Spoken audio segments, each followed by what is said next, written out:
Okay, for this fish pie, I don't want you to take too much notice of the quantities I'm using because I'm making a big family portion. The recipe you're using uses less ingredients. Of course, if you want to make it for your whole family, then double the recipe that you've got at home. So the first thing you need are some fish. I've just used ordinary frozen but defrosted white fish from the supermarket. So this is pollock, which is fine, but any white fish is fine. And I've also pre-hard boiled some eggs. So in order to do that, I put some eggs into a saucepan, covered them with cold water, brought the water to the boil, and then boiled them for 10 minutes before then cooling them in cold water. So they're ready to be shelled. I've got milk, I've got lemon, I've got prawns which I'm defrosting, which were in the freezer. I've got capers which you may choose to leave out or put in, parsley, and obviously the potatoes for the topping. So what we need to do first is get the fish on, and we need to get that cooking. So what I'm going to do is I'm going to cover the fish in half of the milk, which I've pre-measured out. So I'm using a pint of milk here. Your recipe may well ask you to use less than that. Fish needs very gentle cooking. So what we're going to do is we're going to poach this fish gently in the milk. And poaching is when you cook something on a very low heat. So I'm seasoning it with salt and pepper. And I'm actually going to switch this back ring on because this is the smallest ring I have on my stove, so it will be a gentler heat. And I've just got that on a low heat, and I'm just going to gently cook the fish for about 10 minutes.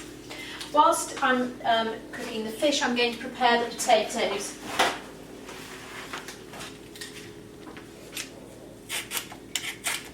You need to carefully peel them.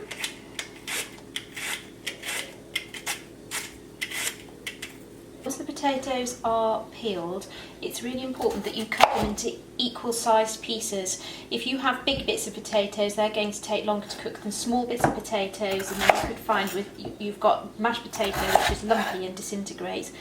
You don't need to cut the potatoes massively small. You can keep them in reasonable size as long as they are the same size. So that really large potato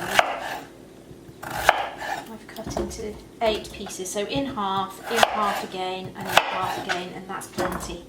Fill the pan with water, enough water to cover them completely.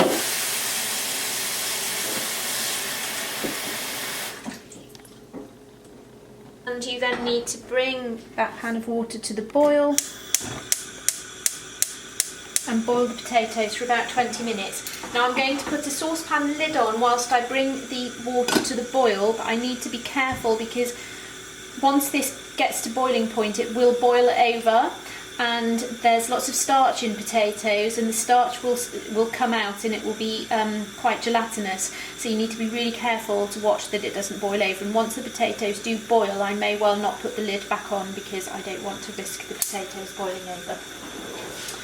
Okay, so whilst the fish is doing its thing and the potatoes are doing their thing, I'm going to do the rest of my preparation. So I'm going to shell my eggs next. I'm going to use a little piece of paper towel because then I can put the eggshells straight into the composting bin. I'm chopping up the eggs, so I'm cutting them in half again, and half again, and then into small pieces. I need to juice my lemon.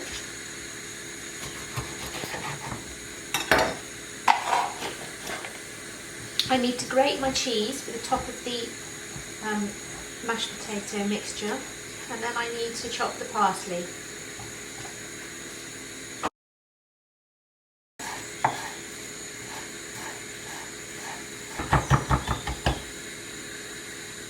Fish poaches in the liquid, you might occasionally need to baste it. Basting is when you just get a spoon and you just spoon liquid over to make sure all bits of it are covered. You don't need to do this all the time, just every so often. Once the potatoes are start to boil, you'll see this white film on the top. This is the starch coming off the potatoes. It's not absolutely necessary to do this, but I usually use a spoon and just take that white starchiness off the top of the liquid. I just think it makes the potatoes taste a bit nicer. And the other thing I do is I give them just a really quick stir, just in case any of those potatoes are sticking at the bottom of the saucepan, to stop anything from sticking. I'm just going to cook those now for about 20 minutes. The fish has been cooking for about 10 minutes, and the way to check to see if it's cooked is that you use a fork, and with the fork you should be able to flake the fish easily away from the flesh. It's quite hard to see. This is cooked. If I take a piece out, I can show you.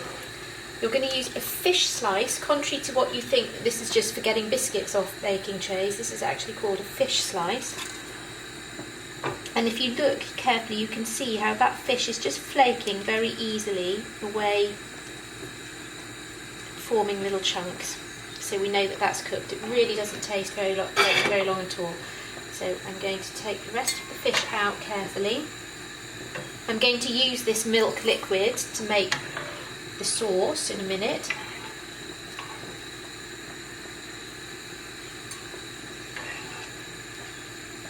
And I'm just going to leave this fish to one side. And I'm melting the butter. As with any roux sauce making, it's really important to have all of your ingredients ready to go before you start making it, because once you start making the sauce, it's important not to leave it.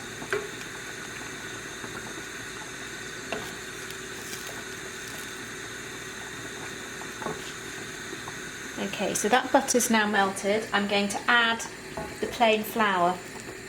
And the butter and plain flour together make a roux.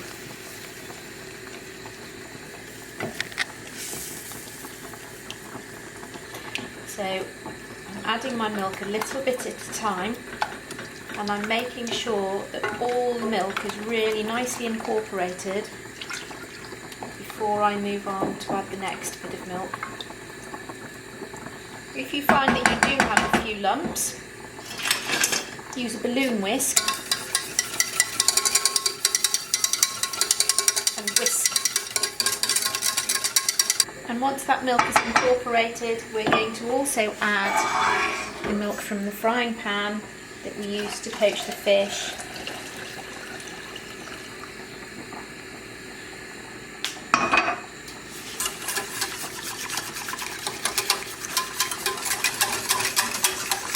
And then we're going to bring that sauce to the boil,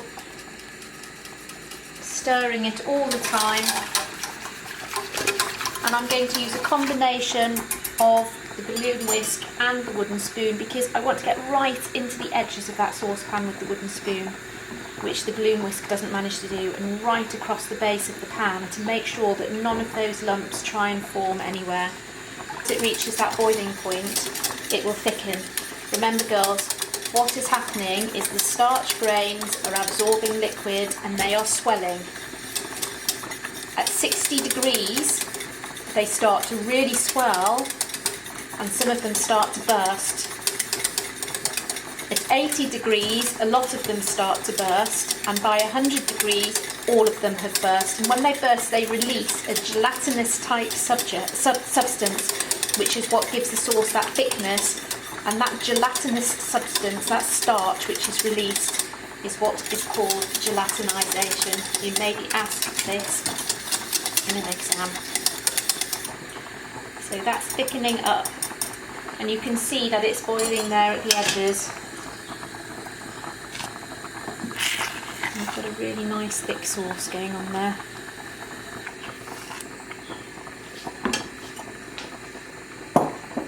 So in here I'm putting my flaked fish,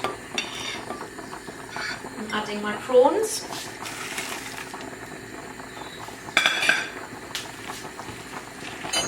my chopped egg, also going to put in a tablespoon of capers. I need to make sure that I'm drain the liquid off. All of that lovely chopped parsley. A tablespoon of lemon juice. Season it really well with salt and pepper. And then with a teaspoon, I'm going to taste it for seasoning. Be really careful, once you've used a teaspoon to taste, don't put the same teaspoon back into the mixture. You need to be really hygienic. But you might decide at this point it needs a little bit more lemon juice, you might decide it needs a little bit more salt and pepper or some more parsley. That's up to you. So once you've tasted it, you can decide. Once the potatoes have been boiling for about 20 minutes, test them with a skewer. The skewer should go in really easily. These potatoes are almost disintegrating now, but they will mash really easily because of that. So once the skewer goes in really easily and not before, then you can take your potatoes off the heat. If you can feel any hardness anywhere, boil them for a little bit longer, because that hard bit will just cause lumpy mash and you don't want that. You can see that they're starting to disintegrate, but that's fine for mashed potato. Then I'm going to mash them. I'm going to put in a goodly amount of butter. I'm going to add a good splash of milk. And I'm going to add plenty of salt and pepper for seasoning.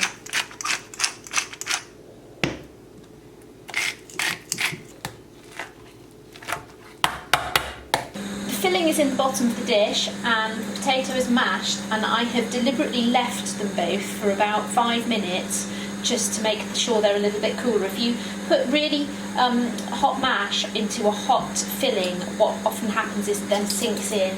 So this is an attempt to prevent that from happening. It's the same principle when you're making cottage pie. It's better just to wait and give the fillings a little bit of time to cool down ever so slightly. I'm going to try and avoid disturbing the top of the filling as well, because if I try and swish this potato around too much, then again that could cause it to sink. So I'm using 2 spoons.